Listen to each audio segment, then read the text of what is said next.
Hello everyone. Today we will be talking about the quarter one results of the largest bank of India, that's the State Bank.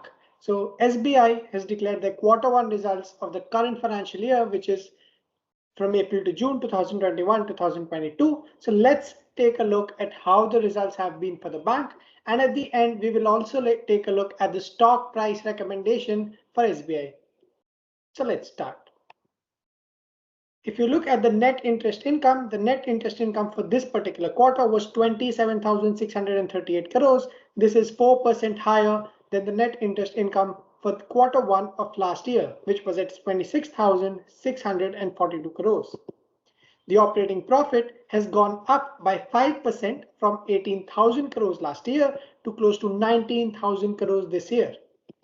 If you look at the provisions, the amount of provisions that the bank has set aside for bad loans, that has shown a 47% reduction. That's a very healthy sign for the bank. So the provisions have actually gone down from 9,400 crores last year to 5,000 crores this year. If you look at the net profit has jumped by 55% from 4,190 crores last year to close to 6,500 crores this year. So if you look at the entire financial results based on these four metrics, the net interest income shows a positive uptick, the operating profit has gone up, provisions have gone down, and net profit has gone up. So on all the four metrics, SBI has declared good financial results. Let us now talk about the profitability ratios of the bank. And by profitability ratios, I mean what's the kind of returns that the bank is generating on all its assets. So return on assets for this particular quarter is at 0.57%, whereas for quarter one last year it was at 0.42%. This is a 15 basis points jump over last year. So 100 basis points is equal to 1%. So 15 basis points would essentially mean 0.15%. So that's how the results have been on return on assets. If we look at return on equity, which is the profit that the bank has generated divided by the total shareholders' equity, which is the total amount of money that shareholders have put in the bank, whether it's public shareholders or private shareholders. If you look at that number, that has jumped by 3.57%, 357 basis points from 8.55% last year to 12.12%. Again, the profitability ratios for the bank are also looking very healthy.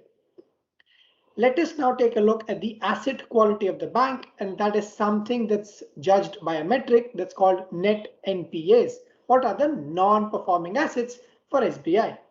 So for this particular quarter, the bank has reported a net NPAs number of 1.77%.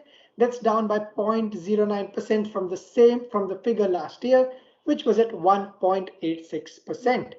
Now, the most interesting point here is while most of the other private sector banks have actually reported an increase in the net NPAs number on a year-on-year basis, SBI is among the very few banks which has actually shown a decline in the net NPAs number. To understand that, let us look at this particular table. ICICI Bank, the net NPAs have gone up on a year-on-year basis by 2 basis points, which is 0.02%. For Kotak Bank, the net NPAs have gone up by 401 basis points, which is 4.01%. And for Punjab National Bank, the number has gone up by 4.5%. So that's the contrast that I'm trying to explain here. While all the other banks have shown an uptick in NPAs, the asset quality for SBI Bank has actually improved on a year-on-year basis.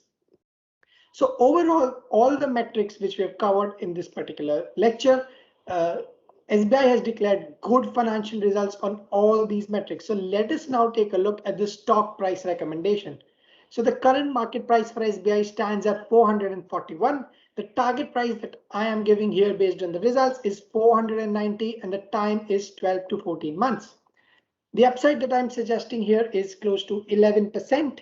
Now, the only thing that you need to take care is in every bull market, the public sector banks are usually the last ones to catch up. So SBI might not move as fast as an ICICI Bank or an HDFC Bank or an Axis Bank, but because the government holds such a large stake in SBI, the bank is sure to reach to a level closer to 500, but it might end up taking some time.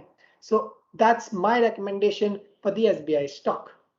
All right, so that's it from my end. Thanks for watching the video. For more of such quality content, please subscribe the channel.